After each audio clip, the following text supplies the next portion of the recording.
బలమైన నాయకులు అందరిపైన కేసులు పెట్టి వాళ్ళని జైల్లో పెట్టి ఈరోజు తెలుగుదేశం ప్రభుత్వం ఒక పైశాచిక ఆనందం పొందుతూ ఉన్నారు.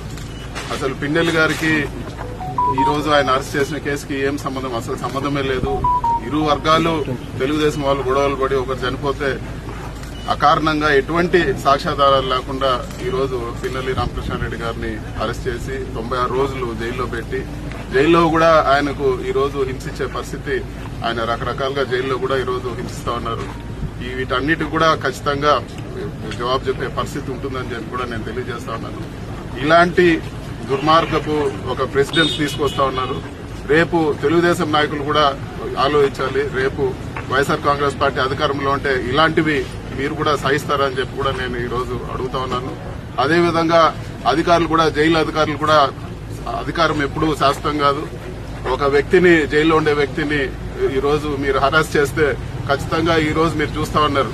చేయని దానికి ఈ రోజు పోలీస్ ఆఫీసర్లందరినీ కూడా ఈ రోజు ఇచ్చేస్తున్నారు. రేపు మీరు ఇక్కడ హరాస్ చేస్తే రేపు ఏదో ఒక రోజు దీనికి ఖచ్చితంగా జవాబు చెప్పాల్సి ఉంటుందని చెప్పి కూడా నేను తెలియజేస్తాను.